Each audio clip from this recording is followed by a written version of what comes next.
Tanuku municipal కార్యాలయంలో గర్భిణీలకు శ్రీమంతం, పిల్లలకు అన్నప్రాసన చేశారు ఎమ్మెల్యే ఆర్మిలి రాధాకృష్ణ. ప్రభుత్వం అందరికీ పౌష్టికాహారం అందిస్తుందన్నారు ఆయన. గర్భిణీగా ఉన్నప్పటి నుంచి బిడ్డ జన్మించిన 2 ఏళ్ల వరకు పౌష్టికాహారం ఇస్తుందని తెలిపారు. ఆరోగ్యం ప్రాముఖ్యత తెలిపే విధంగా అవగాహన కార్యక్రమాలు చేస్తున్నామని ఎమ్మెల్యే ఆర్మిలి రాధాకృష్ణ తెలిపారు.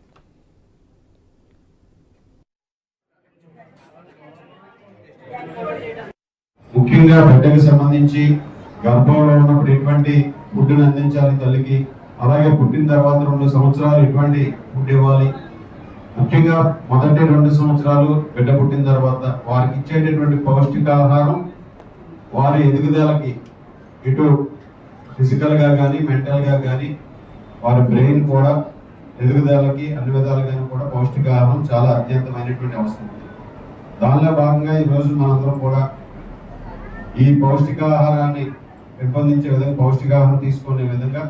ఈ కార్యక్రమం ద్వారా అవేర్నెస్ ప్రోగ్రామ్ కేవలం అధికారులు అంగన్వాడీ సెంటర్ ద్వారానే కాకుండా కమ్యూనిటీ ద్వారా,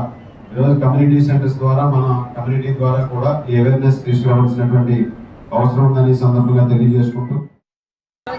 తణుకు ప్రాంతం మున్సిపల్ ఆఫీసులో శిశు సంక్షేమ శాఖ మహిళాభివృద్ధి కోసం ఈరోజు మరి చంద్రబాబు నాయుడు గారు చేపట్టిన మహిళాభివృద్ధి కార్యక్రమం, అదేవిధంగా తణుకు శాసనసభ్యులు గౌరవనీయులు ఆర్మిలి రాధాకృష్ణ గారి ఆధ్వర్యంలో ఈరోజు మరి శిశు సంక్షేమంగా తల్లి బిడ్డల కొరకై మరి ఈరోజు అనేక ప్రత్యేకమైన కార్యక్రమాలు అంగన్వాడీ టీచర్స్ తోటి ఇక్కడ నిర్వహించడం జరిగింది. ఈరోజు కేంద్ర ప్రభుత్వం ఇవన్నీ వేళ కూటమి ప్రభుత్వంలో చంద్రబాబు నాయుడు గారు కానీ పవన్ కళ్యాణ్ గారు కానీ ఒకటి అందరూ ఆరోగ్యంగా సురక్షితంగా ఉండాలని వారు ఏదైతే సంకల్పం ఉందో ఈవేళ అంగన్వాడీ సెంటర్స్లో ఈవేళ పౌష్టికాహారం పంపిణీ విషయంలో కానీ ఎక్కడికక్కడ